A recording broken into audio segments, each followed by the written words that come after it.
What's up, YouTube? Jake Venner here. I am the man behind Venture Visuals. And usually I'm behind the camera, but today I decided that I was gonna make a video talking about 4 big things that I learned shooting music videos.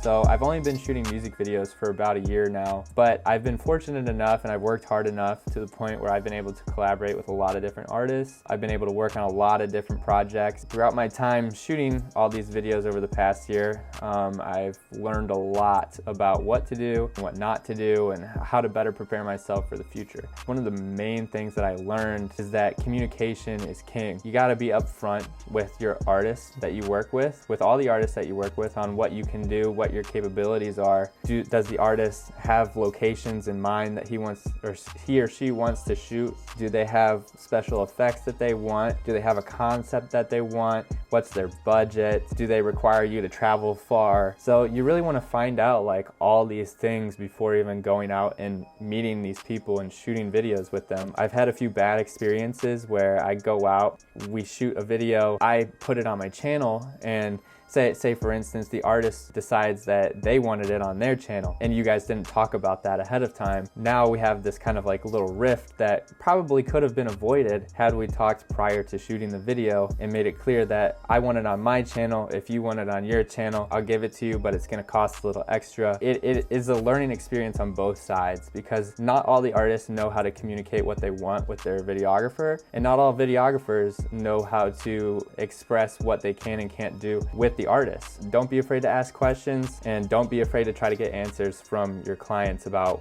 what they're looking for. Second main thing that I've learned shooting music videos this past year, sometimes it's just not meant to be. If I ended up shooting videos with all the artists that I've talked to in the past year, I would probably have like 60 to 70 videos on my channel from this past year, and I probably would have been working like crazy. Oftentimes people either aren't available to shoot, they don't have the budget to shoot, they can't travel to shoot, or they're looking for handouts, and it's just like, you know, you got to be fair to yourself. You can't work with those people. Some of them are right up front with, you know, how much are you charging? Cool, I can do that. Let's meet here.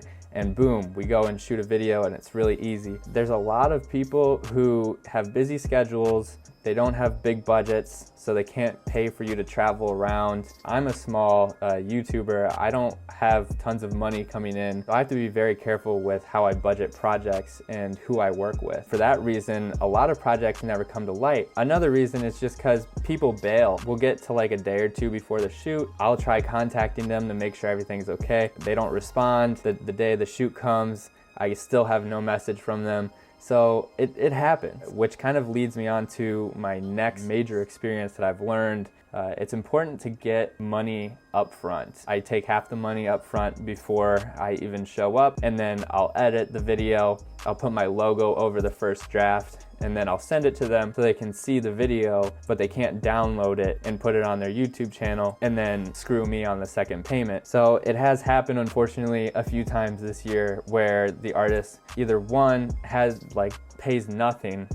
There was one incident I had in Cleveland. I drove 2 hours, filmed a music video. It was one of the first music videos I had shot. I was really excited about it. Unfortunately, when I showed up, the guys said that they couldn't afford the first payment, but that they would be able to in a few weeks when they got paid. And I was like, okay, no worries. I'm familiar with you. I think you respect me enough that we won't have any issues. So I go back and I get excited and I edit this video, I put it out, and weeks go by and I still haven't gotten payment, and I'm 2 hours away from these guys. And now when I start texting them, they're not responding. They're reading my messages, but they're not responding. And I didn't get paid for the work that I did. And 2, I've already posted the video. So it's like people have already seen it. Like, I don't want to just take that down. So I kind of leave empty-handed on a financial note, and there's not much I can do about it. It's important to establish contracts with people ahead of time and have them sign off on it. And then 2,